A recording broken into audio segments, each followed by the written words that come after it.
안녕하세요. 저는 올해로 60세가 된 여자입니다. 전생에 죄를 많이 지었는지 여태껏 죄값만 치르고 살아왔다고 해도 과언이 아닐 정도의 삶을 살아왔어요. 저에게는 쌍둥이 두 딸이 있었습니다. 저는 제 나이치고는 늦게 결혼한 편이었는데 28살쯤 부모님의 소개로 만난 사람과 결혼하여 지내고 있었죠. 그렇게 2년 후 저에게 쌍둥이 딸이 생겼고 남편은 농사를 짓는 사람이었어요.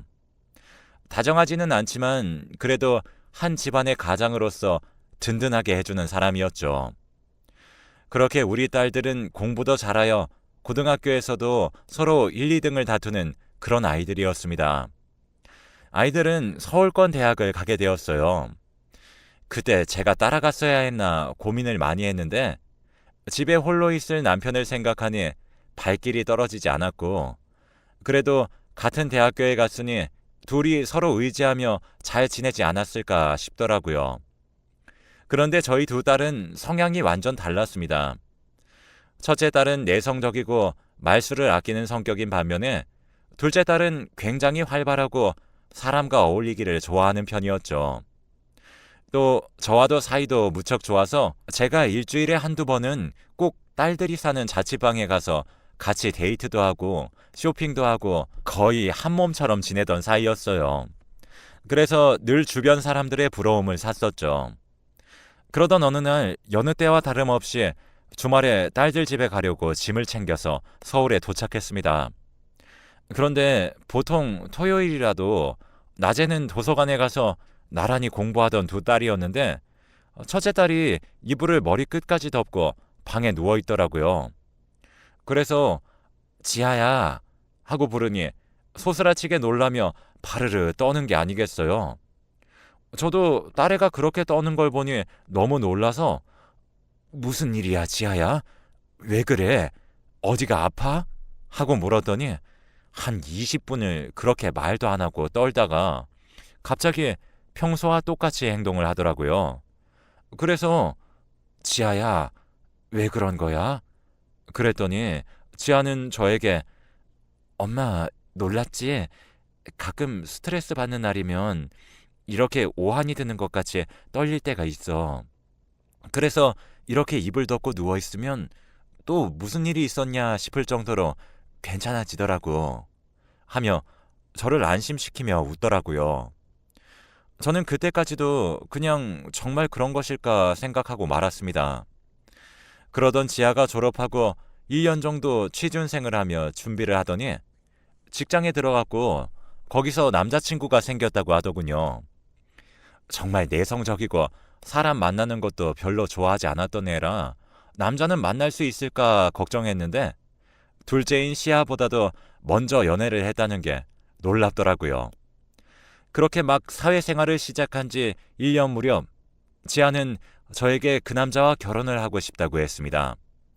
그래서 저는 내심 너무 서운했어요. 한 번도 그런 티를 낸 적이 없었고 워낙 붙어 지냈기에 갑자기 딸이 시집을 간다고 하니까 시아와 저는 너무한 거 아니냐, 좀 더 늦게 가라 계속 타일렀지만 지아는 완고했죠. 그렇게 지아의 예비 남편인 재준이를 처음 보게 되었습니다.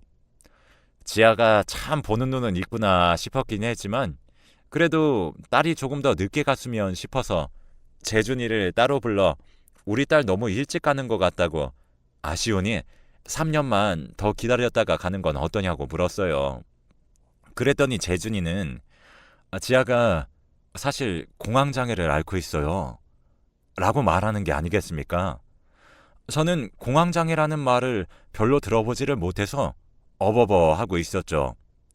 그랬더니 재준이는 저에게 지아가 그걸 앓은 지는 꽤나 된 것 같아요. 어머니가 걱정하실까봐 얘기를 안 했다고 하더라고요. 처제인 시아 씨에게도 얘기를 안 했다고 하고요. 라고 이야기를 했습니다. 그 뒤에 이야기를 듣다 보니 이렇게 내가 내 딸에게 애정만 있었지 정말 제대로 된 돌봄을 하지 않고 있었던 무심한 엄마였구나 하는 생각에 눈물이 나더군요. 그 뒤에 재준이가 했던 얘기를 정리해보면 지아가 대학교 4학년 때쯤 스트레스를 많이 받았다고 해요. 아무래도 원하던 직장을 들어갈 수 있을까 고민도 많이 했고 불안해했었다고 하더군요. 그러다 도서관에 가서 시간이 늦은 줄도 모르고 공부를 하고 있었는데 갑자기 가슴이 미친 듯이 뛰면서 숨이 막히는 것 같고 손발이 저리면서 온몸에 힘이 쭉 빠지는 느낌이 들었다고 해요. 이대로 있다가는 죽을 것 같다는 생각이 들어 119에 전화해 응급차에 실려갔다고 합니다. 근데 응급차에 실려가는 와중에 조금씩 진정이 됐고 여러 가지 검사를 받았지만 아무런 이상이 없다는 말을 듣고 집으로 돌아왔다고 하더군요. 그런데도 한 달 주기로 그런 증상들이 계속해서 나타났고 주변 친구들이 그런 반응을 보인 지아에게 혹시나 심장이나 이런 곳에 이상이 있는 건 아니냐, 정밀 검사를 받아봐라 해서 여러 군데를 돌아다니며 검사를 받아봤지만 전혀 이상이 없었다고 합니다. 그렇게 취업을 준비할 무렵 심리 상담을 받으러 가봤는데 공황장애일 수도 있다는 진단을 받았다고 해요. 지아는 처음에는 부정했다고 하더군요. 자신이 소심하고 내성적이긴 하지만 그런 심리적인 병을 앓고 있다는 게 믿기지 않았고 발작을 일으키는 횟수가 거기서 말하는 만큼 자주 있지도 않아서 그냥 스트레스를 심하게 받지만 않으면 금방 극복할 수 있을 거라고 생각했대요. 그렇게 회사에 입사를 하게 되었고 재준이를 만나게 되었다고 합니다. 하필 입사했던 회사는 잦은 야근에 과도한 업무로 정말 잠만 자고 출근하는 그런 일상들이 이어졌다고 해요. 그러다 보니 자연스레 지아의 증상이 심해졌고 재준이는 지아의 증상이 심상치 않음을 느꼈다고 했죠. 그래서 치료를 받을 것을 권유했고 지아는 약물 치료도 받고 인지행동 치료도 같이 받았다고 하더라고요. 아무래도 초기에 발견했다면 약물 치료로 한 달 안에 잡을 수 있는 증상인데 너무 오랜 시간 치료를 받지 않아서 약물 치료를 받으면 적어도 2년이 걸릴 수 있다고 의사가 말했답니다. 그런데다가 처음엔 호흡이 가빠지고 숨이 막히는 그런 증상들이 스트레스를 받을 때만 나타났는데 지금은 수시로 그런 증상들이 나타나고 거기에다가 죽을 것 같은 공포도 느끼게 되고 미쳐버리거나 스스로 통제할 수 없게 되는 두려움까지 느끼는 것 등등 여러 가지 증상이 추가적으로 나타나며 확대가 되었다고 하더라고요. 그래서 인지행동치료라고 그런 증상이 나타나는 상황들에 지아의 생각과 감정과 행동 사이의 연관성을 밝혀내어 교정하고 행동을 바로잡는 치료라고 합니다. 그래서 공황 기록표나 기분 기록표 등을 작성을 하는데 아무래도 지아 스스로는 본인 상태를 기술하는데 어려움을 겪고 있을 정도로 공황장애를 오래 앓고 있어 안정적인 심리 상태를 가지고 있는 재준이가 옆에서 도와주게 되었다고 해요. 이 말까지 듣고 나니 저는 재준이에게 나는 그런 줄도 모르고 재준이가 지아를 너무 빨리 데려가는 것만 같아 서운했는데 오히려 이야기를 듣고 나니 자네에게 내 딸을 보내는 것이 맞다는 생각도 드네 라고 이야기를 했어요. 그랬더니 재준이는 안 그래도 지아가 자신의 증상이 점점 심해지는 걸 보고 결혼은 아직 이른 것 같다 이야기했어요. 하지만 약물 치료 받으며 점점 호전되는 지아를 보면 완치를 할 수 있겠다는 희망을 보았고 만약에 조금 더 길어지더라도 내가 이 여자를 정말 지켜주고 싶구나 이런 굳은 마음이 생겨서 오히려 제가 더 결혼하자고 조르고 있는 상황이에요, 어머니. 하며 활짝 웃어 보이더라고요. 그렇게 우리 첫째 딸 지아는 25살에 5월에 신부가 되었어요. 아무래도 서울에 자리를 잡고 있었기도 했고 워낙 자매 사이가 끈끈했던 터라 시아도 자주 지아의 집에 드나들었죠. 지아는 점점 호전되는 듯해 보였는데 어느 날 둘째 딸 시아가 응급실로 실려갔다는 이야기를 듣고 남편과 함께 놀란 가슴으로 자동차로 1시간 30분 거리를 정말 신호위반까지 해가며 전속력으로 밟아 병원에 도착했죠. 그런데 의사 선생님은 별다른 증상이 없다고 했고 시아도 그냥 가끔 가슴이 먹먹하고 메스꺼리거나 토할 것 같은 증상이 있긴 했어도 이런 적은 처음이라며 그냥 요새 컨디션이 안 좋아서 그랬나 보다 하며 넘기더라고요. 그런 시아를 바라보는 지아가 조심스럽게 혹시 시아야, 너도 공황장애가 아닐까? 내가 처음에 딱 그랬거든. 너도 검사를 받아보는 건 어때? 라고 시아에게 물어보더라고요. 시아는 언니, 나 성격 엄청 좋은 거 알잖아. 나는 특별히 스트레스도 그렇게 크게 안 받고 훌훌 털어버리는데 설마 이렇게 대답을 했죠. 그렇게 그냥 컨디션 문제로 넘기려고 했는데 시야가 부쩍이나 그런 횟수가 늘어나더라고요. 결국 검사를 받아보게 되었고 검사 결과는 놀라웠습니다. 보통 일란성 쌍둥이의 경우 한쪽이 공황장애를 앓을 때 다른 쪽 역시 공황장애에 걸릴 확률이 45% 정도나 된다고 하더라고요. 시야와 지아 둘 다 그런 경우에 해당하는 거죠. 지아는 그 이야기를 듣고는 주저앉아 펑펑 울었습니다. 시아는 그런 지아를 보며 언니, 그깟 공황 나는 금방 극복할 거야. 나 성격 좋은 거 알지? 걱정하지 마. 지켜봐봐. 나 2주면 이겨낼 수 있을걸?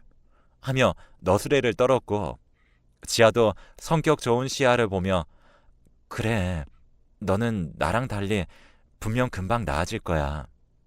그래도 미안해. 라며 서로 안아주었죠.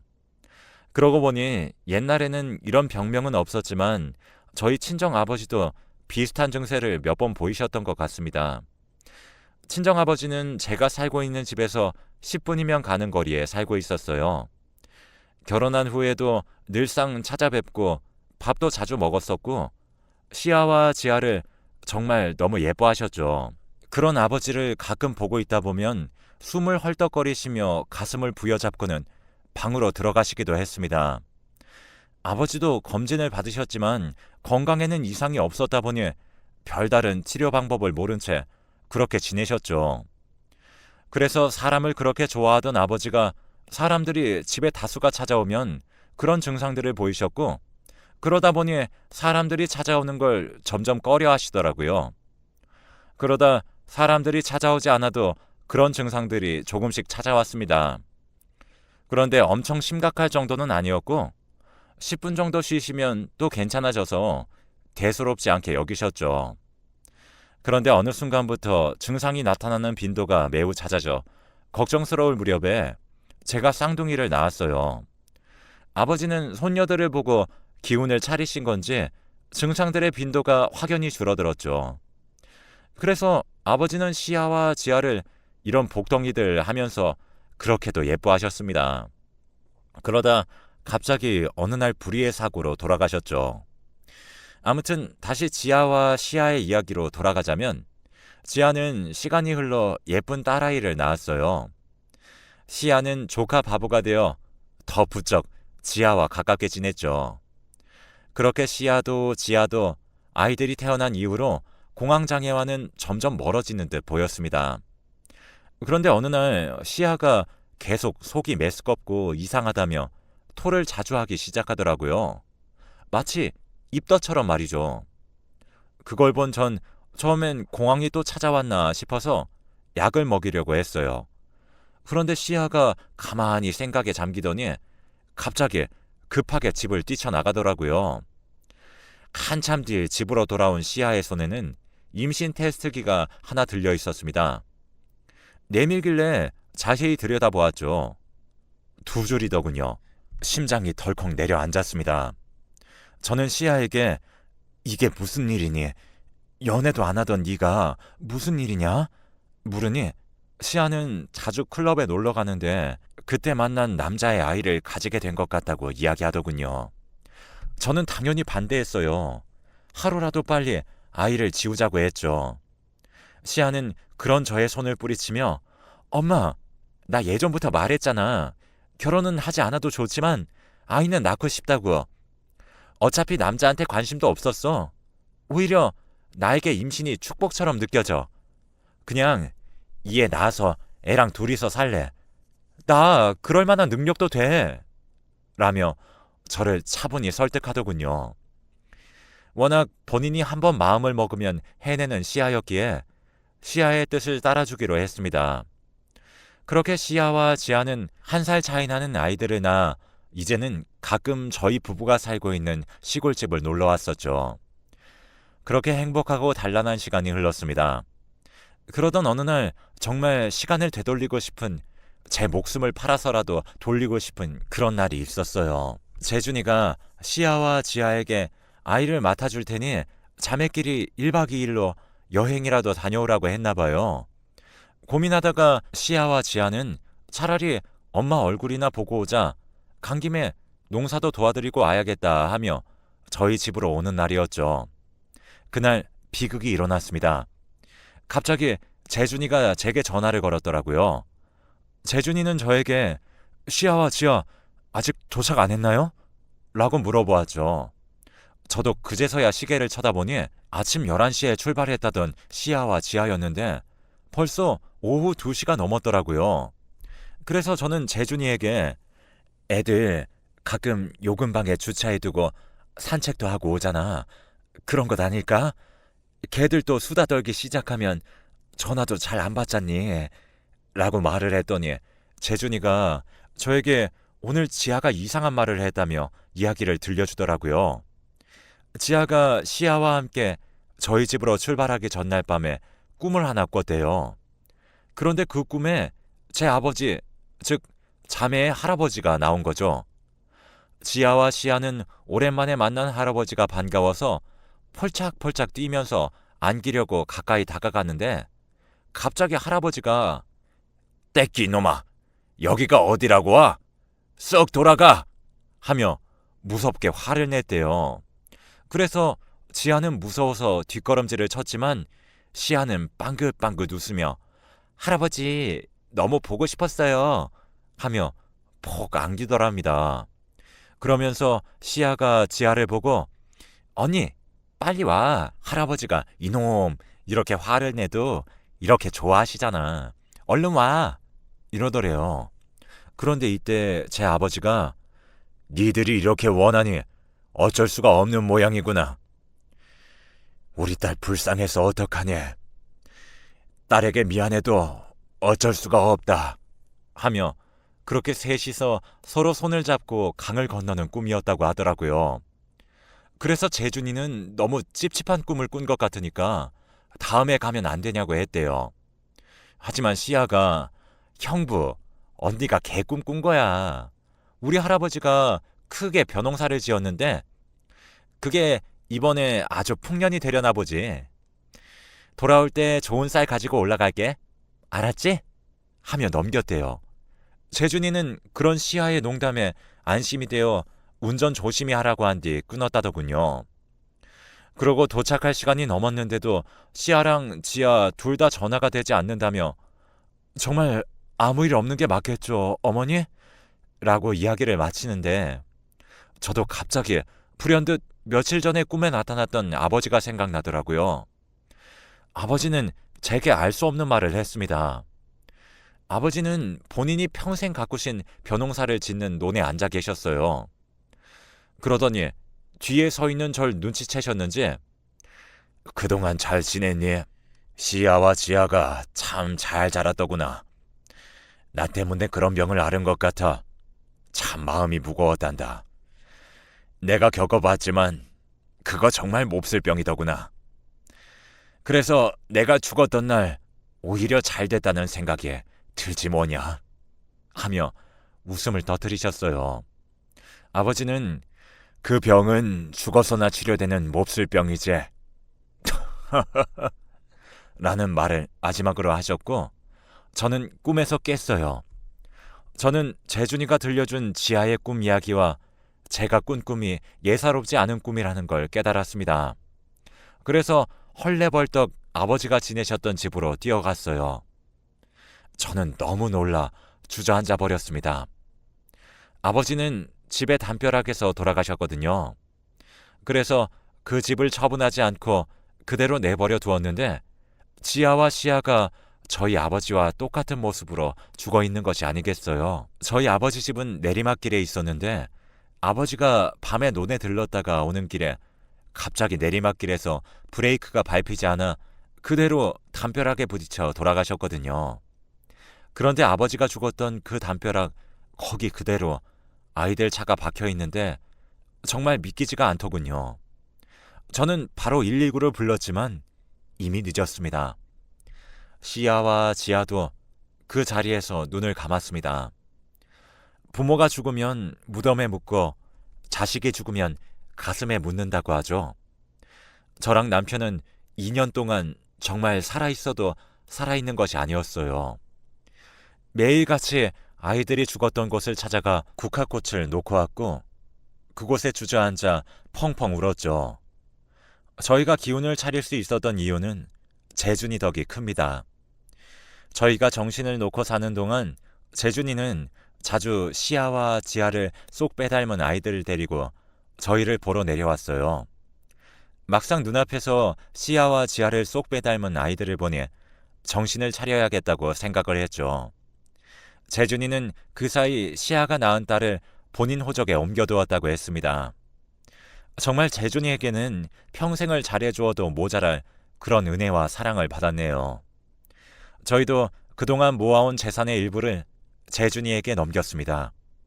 재준이는 계속 이러지 마시라 거절했지만 제가 완고하게 밀어붙였어요. 우리 시아와 지아 몫까지 가져가서 남부럽지 않게 아이들 키워내라며 억지로 지어주었습니다.